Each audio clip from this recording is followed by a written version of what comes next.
Lâche-moi, toi. Non, non, tu fermes ta gueule et tu dégages. On veut juste discuter. Allez, poussez-vous, poussez-vous!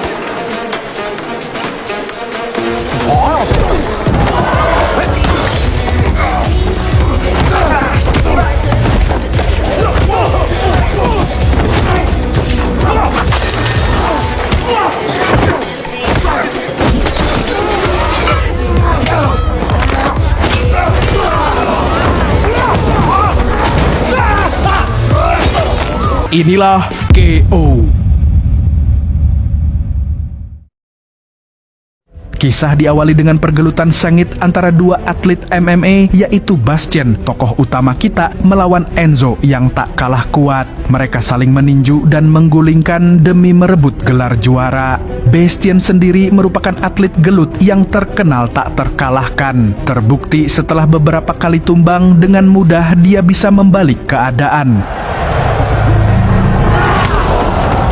Walau begitu, Bastien memiliki janji dengan dirinya sendiri bahwa dia tidak akan pernah membuat lawannya knockout sampai is dead. Akan tetapi, yang terjadi berikutnya di luar kendali Bastien.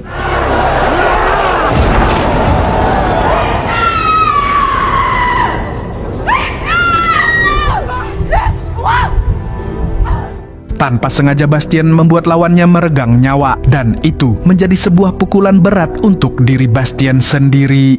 Beberapa hari setelah Enzo meninggal, Bastien pun ziarah ke makamnya. Namun tiba-tiba istri dan anaknya Enzo yang bernama Leo datang. Dengan dendam kesumat yang membara, Leo pun menghajar Bastien saat itu juga. Mais casse-toi, Léo! Arrête! Léo, arrête! Va-t'en! Melihat kesedihan dari keluarga yang sosok ayahnya telah dia renggut nyawanya, Bastien semakin merasa menyesal. Ditambah kini artinya dia juga telah mengingkari janji terhadap dirinya sendiri. Maka dari itu, Bastien pun memutuskan untuk pensiun dari dunia kebrutalan dan setelah ini sebisa mungkin akan menghindari pergelutan. Beberapa waktu setelah itu, kini kita diperlihatkan dengan seorang pria bernama Andalu yang sedang dikejar-kejar oleh gangster bertopeng di sebuah gedung bekas pabrik kerupuk. Andalu pun berusaha lari dari segerombolan gangster itu, namun naas, dia dihadang oleh si botak Paijo yang kemudian menghajarnya. Setelah itu muncullah sosok di balik penyerangan Andalu. Dia adalah si Jamet Mancur yang mulai sekarang kita panggil dia Samidi. Anehnya, Samidi dan Paijo malah meninggalkan Andalu begitu saja untuk kemudian diserahkan kepada anak buahnya.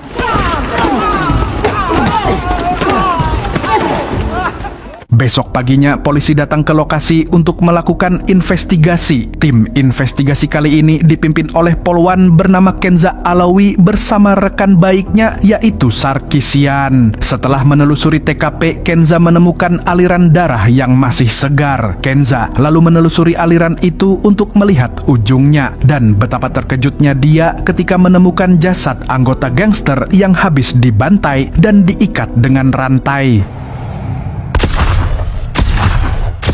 Kenza lantas melaporkan penemuan itu ke atasannya. Di sini, Kenza menduga bahwa pelakunya adalah geng mafia kelas kakap bernama Geng Mancur. Dan Mancur kini telah menculik atasan para mayat gangster itu, yakni Andalu. Namun, salah satu rekannya yang bernama Panjul menentang keras dugaan Kenza tersebut. Dia merasa kalau Kenza tidak profesional dengan melibatkan urusan pribadi di pekerjaannya. Apa urusan Kenza dengan geng mafia berbahaya itu? Nanti kita bahas, jangan kemana-mana.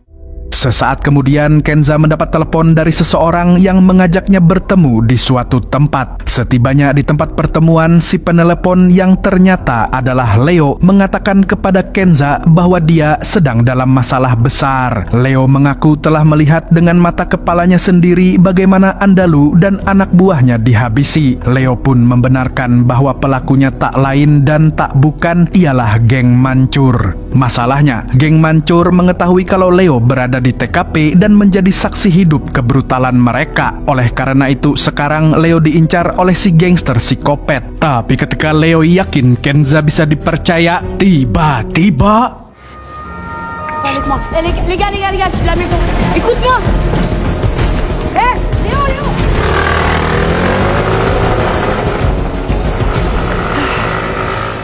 Kembali ke jagoan kita yang sampai saat ini masih dihantui rasa bersalah. Bahkan setiap tidur Bastien selalu bermimpi tentang teriakan anak istrinya Enzo. Setelah memutuskan pensiun dari pergelutan, kini Bastien mengucilkan diri di daerah 3T alias tertinggal, terdepan, dan terluar. Dia pun alih profesi menjadi tukang batu di sebuah proyek tambang, tapi bukan tambang nikel di Raja Ampat.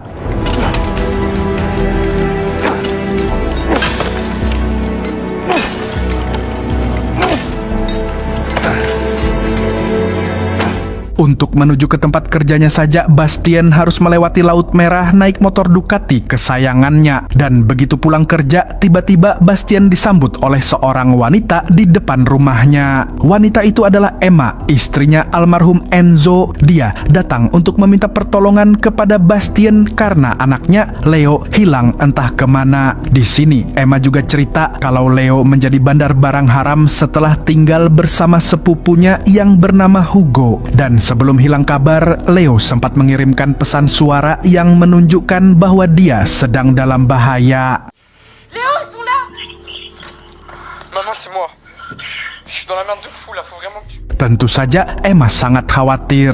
Dia juga sudah lapor polisi, tapi tidak ada perkembangan apapun dari oknum yang malas kerja itu. Makanya Emma mendatangi Bastien sebagai satu-satunya harapan. Awalnya Bastien menolak karena dia sudah tobat membrutal. Namun Emma mengungkit dosa masa lalu Bastien yang telah membunuh suaminya sekaligus ayahnya Leo. Emma juga memberikan gelang rosario supaya Bastien selalu ingat dosa. Emma. Tu lui dois. Léo, il était très malade quand il était petit. Elle va te porter bonheur. Mendengar itu, hati mungilnya Bastien pun tersentil. Dia juga berpikiran mungkin ini bisa menjadi salah satu cara untuk menebus dosa. Pada akhirnya, Bastien pun berjanji akan menemukan Leo dan membawanya kembali kepada Emma dalam keadaan selamat. Dan tanpa nunggu besok-besok, Bastien langsung tancap gas.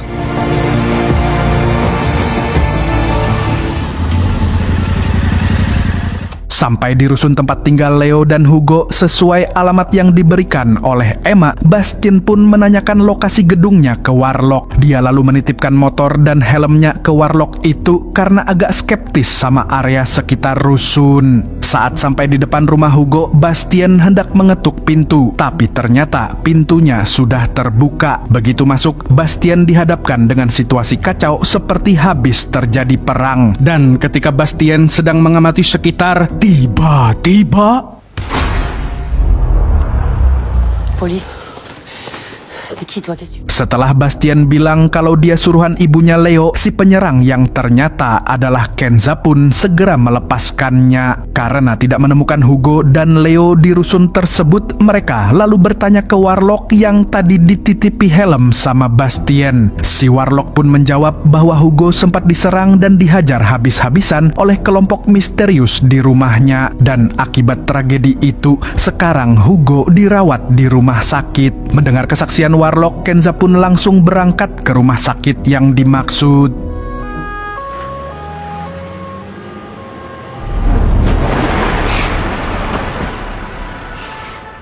Begitu tiba di rumah sakit, Kenza langsung dihadang oleh Bastien yang ternyata sudah sampai duluan. Dan karena Bastien bukan siapa-siapanya Hugo, ia dilarang menemuinya di ICU. Sementara Kenza, ia jelas diizinkan karena dia polisi. Maka dari itu, Bastien mengajak Kenza untuk bekerja sama, tapi Kenza menolak. Lalu Bastien menjelaskan tujuannya mencari Leo yang akhirnya bisa membuat Kenza luluh. Pas tranquille.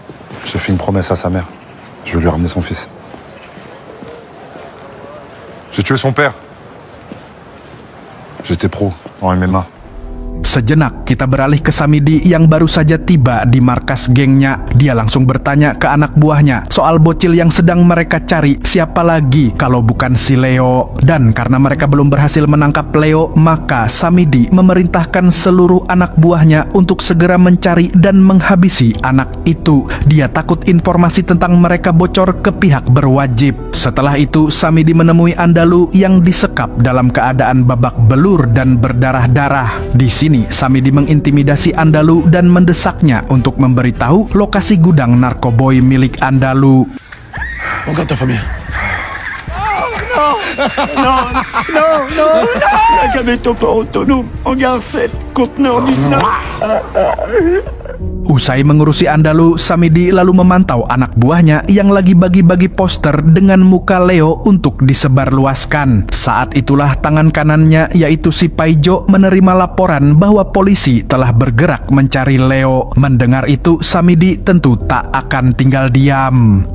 Sementara Kenza kini menemui Hugo yang terbaring dengan kondisi mengenaskan. Namun, dia masih sanggup memberikan informasi penting tentang pacarnya Leo yang bernama Inaya. Karena kemungkinan besar sekarang Leo sedang bersama pacarnya itu. Tetapi, Hugo hanya mengenal kakaknya Inaya, yaitu Fatu, yang diketahui bekerja di pop club. Dan bagi Kenza, informasi itu sudah lebih dari cukup. Setelah menemui Hugo, dua anak buah Samidi ternyata sudah menunggu Kenza di depan rumah sakit. Mereka kemudian mengancam Kenza agar tidak melanjutkan penyelidikan atau bos mereka akan melakukan hal buruk kepadanya. Tentu saja Kenza tidak takut dan langsung mengusir mereka. Di sini dia masih cukup sabar sampai tiba-tiba dua jamet itu mengungkit soal abangnya Kenza yang seketika membuat Kenza langsung naik pitam.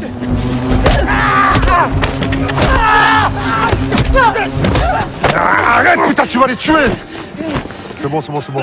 C'est la police. Akibat lepas kendali, kini Kenza diskorsing oleh atasannya. Hal itu membuat si Panjul merasa puas karena sejak awal entah kenapa dia tidak suka Kenza menyelidiki tentang geng mancur. Sungguh mencurigakan. Sedangkan di sisi lain, Sarkisian mendadak putar arah, tidak mau dilibatkan dalam misinya Kenza. Padahal dia adalah rekan sekaligus sahabat yang selama ini selalu mendukung Kenza. Tapi karena dia ogah dipecat, soalnya nyari loker sekarang susah, alhasil sekarang Kenza harus berusaha sendirian dalam menuntaskan ambisinya, yaitu mencari Leo sekaligus memburu geng mancur. Usai bertemu atasan, Kenza lalu disambut Bastien yang membutuhkan informasi dari Hugo. Dan karena memiliki tujuan yang sama, yaitu mencari Leo, mereka berdua pun akhirnya bekerja sama. Mereka bertekad akan menemukan Leo sebelum geng mancur menghabisi bocah itu. Quelque part, ils sont en train de se cacher.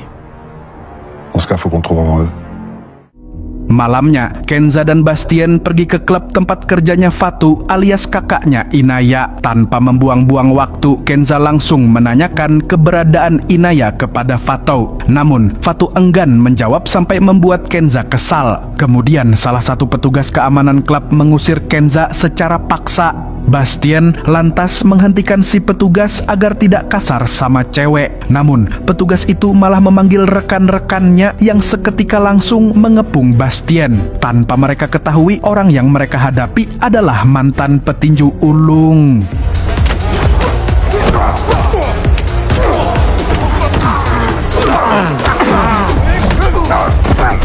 Di sini terlihat Bastien yang sudah tobat membrutal tidak mengeluarkan seluruh tenaganya, tapi para petugas teknik itu malah meremehkannya, bahkan meludahi Bastien. Didorong rasa kesal sekaligus rasa bersalah saat melihat gelang Rosario pemberian Emma, jiwa brutal Bastien seketika bangkit kembali. Dia lantas membangkitkan singa dalam dirinya dan mengeluarkan jurus tinju andalannya.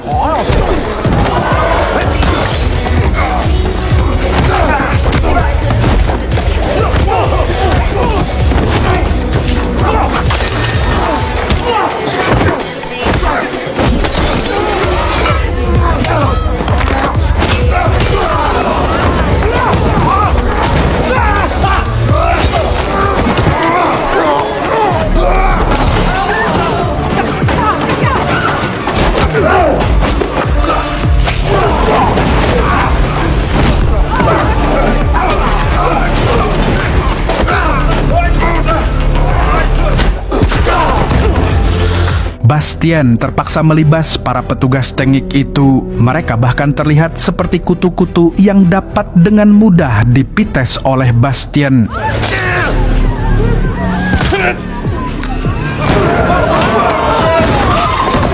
Dua kutu terakhir membuat Bastien merasa seperti di ring tinju.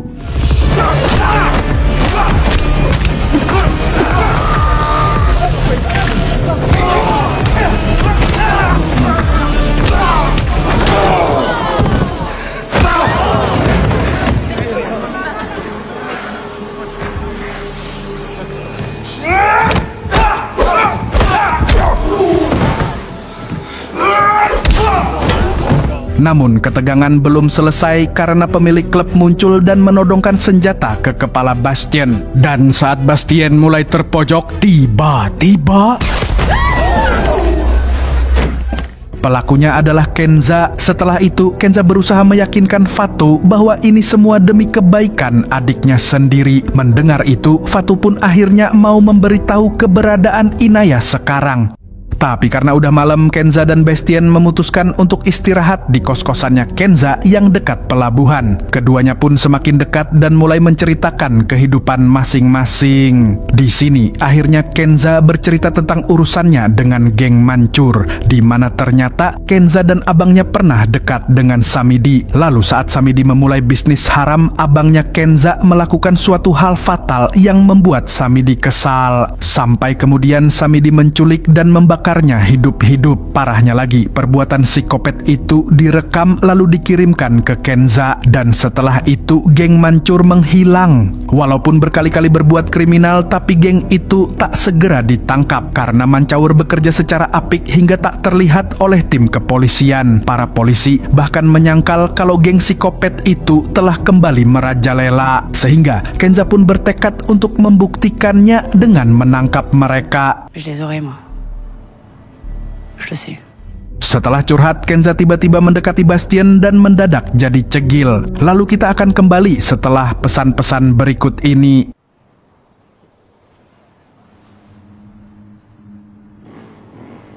Di tempat lain, Samidi dan gengnya semakin membrutal. Terlihat seorang petinggi mafia narkoboy bernama Murad, atasannya Andalu, datang atas panggilan Samidi. Ternyata Samidi telah berhasil menguasai daerah kekuasaan gengnya Andalu dan merampas barang haram milik geng tersebut. Tapi Samidi yang serakah masih menginginkan lebih banyak lagi. Dan untuk menunjukkan seberapa brutal dirinya beserta antek-antek psikopatnya, mereka pun melakukan hal ini.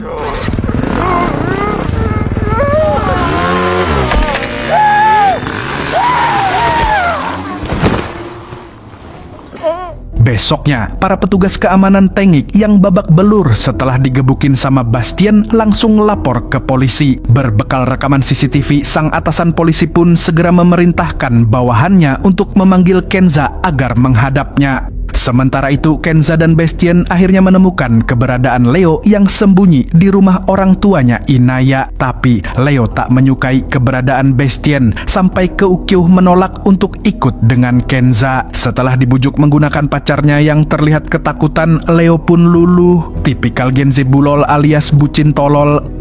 Di waktu yang bersamaan, Samidi juga telah mendapatkan lokasi persembunyiannya Leo. Dia pun segera mengerahkan anak buahnya untuk menyerbu ke lokasi. Dan ketika Leo hendak pergi dari rumahnya Inaya, naasnya mereka sudah terkepung. Kenza dan Bastien lalu bagi tugas. Kenza bertugas mengamankan Leo dan Inaya, sedangkan Bastien bagian menghadapi para gangster bertopeng.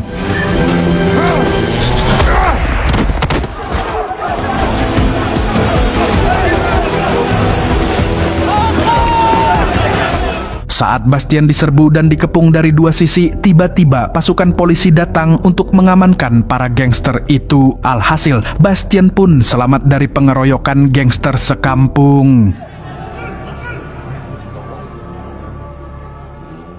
Di kantor polisi, Leo dan Bastien berbicara empat mata. Tampaknya Leo mulai melunak, bahkan tak segan mengucapkan terima kasih kepada Bastien yang telah menyelamatkan nyawanya dengan mengorbankan dirinya sendiri. Bastien pun merasa sedikit lega. Kemudian Bastien berkata bahwa dia sangat memahami sikap Leo saat kehilangan ayahnya, sebab Bastien juga pernah mengalami hal yang sama, yaitu ditinggal sosok ayah ke alam baka. Ça s'arrête un jour. Ça fera toujours partie de notre ADN. Si tu croises de bonnes personnes, tu peux la transformer en force. Sementara itu, Samidi tampak menerima telepon dari seseorang dan anehnya orang ini mengetahui kalau Leo akan segera diinterogasi di kantor polisi. Samidi pun meminta kepada orang itu untuk membuat Leo tidak bicara dan membeberkan semuanya bagaimanapun caranya. Si je tombe, tu tombes avec moi. Ils vont lui faire quitter Marseille. Di saat Leo sedang diinterogasi, tiba-tiba alarm di kantor kepolisian menyala dengan ribut karena terjadi tindakan kriminal di berbagai daerah secara bersamaan. Para polisi pun satu persatu pergi. Di sisi lain, Leo mulai membeberkan bahwa Andalou datang ke bekas pabrik kerupuk karena dijebak oleh seorang pria bertopi yang mana niat awalnya Andalou mau COD barang haram, tapi ternyata Andalou dan anak buahnya malah dihabisi oleh gengnya Samidi. Yang lebih mengejutkan, Leo pernah mendengar Andalou memanggil pria bertopi itu sebagai si polisi. Dari sini pun terungkap bahwa ada polisi korup yang menjadi mata-mata untuk Samidi. Sontak Kenza langsung berprasangka buruk kepada Sarkisian. Namun tiba-tiba Tu crois pas que c'est moi? Quand même. ternyata mata-mata yang sebenarnya adalah si Panjul. Dan setelah membunuh Sarkisian, Panjul lalu berniat menghabisi Kenza. Tapi untungnya beberapa saat setelah Panjul tewas, kantor polisi itu mendadak mati lampu. Dalam kegelapan, terjadilah serangan bertubi-tubi dari para gangster bertopeng anak buahnya Samidi.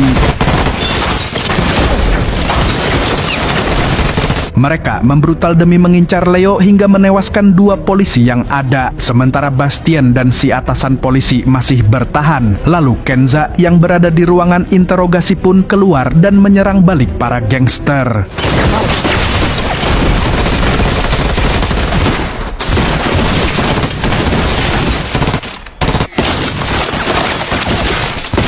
Ketika situasi mulai sedikit terkendali, disitulah Bastien dan si atasan polisi berlari ke arah Kenza untuk segera bersembunyi. Namun, Samidi berhasil menerobos masuk lewat jalur lain. Si atasan polisi lalu mengajukan diri untuk menghadapi mereka. Akan tetapi di sini akhirnya Samidi berhadapan langsung dengan Kenza. Dan Samidi yang mengenal Kenza pun malah girang, merasa seperti reunian. Setelah berhasil membuat Samidi lengah, Kenza dan Bastien pun berusaha menyembunyikan Leo dari amukan Samidi. Kemudian, Bastien memberikan rompi anti peluru untuk dipakai Kenza. Hal itu merupakan keputusan yang tepat sebab beberapa saat kemudian melihat Kenza tertembak, Bastien pun langsung membrutal hingga membuat si penembak KO.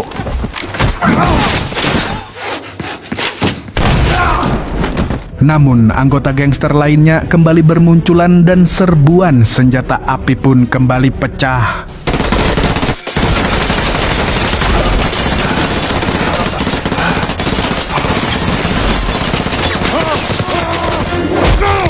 Naasnya, Bastien terluka dan membuat Leo nyaris dihabisi oleh Samidi. Untungnya, Kenza bangkit tepat waktu. Saat Kenza bertarung melawan Samidi, di sisi lain Bastien yang belum menyerah pun mengeluarkan jurus-jurus brutalnya untuk melawan Paijo. Sedangkan Paijo menggunakan senjata andalannya yang berupa keling.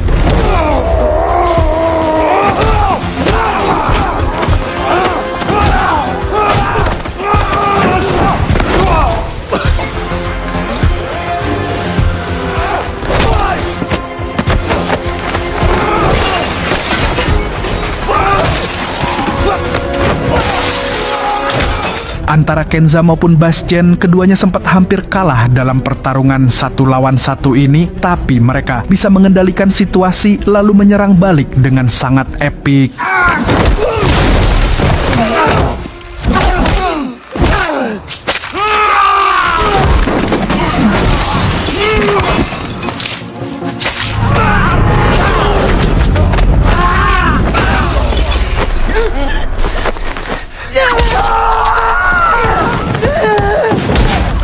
Hingga akhirnya Samidi dan Paijo pun berhasil ditumbangkan. Walaupun terluka, Kenza dan Bastien kini selamat. Begitu juga dengan Leo si bocil kematian, biang masalah yang membuat Bastien terpaksa kembali turun gunung. Di akhir film kita melihat Leo yang asik berpacaran dengan Inaya di pantai. Lalu Emma datang untuk bertemu kembali dengan anak sematawayangnya. Sementara Kenza dan Bastien menyaksikan pemandangan haru itu dari kejauhan sambil membicarakan masa depan. Di sini Bastien bilang kemungkinan setelah ini dia akan mengerjakan proyek baru. Apakah proyek tambang nikel? Saya pun tidak tahu. Dan film pun tamat.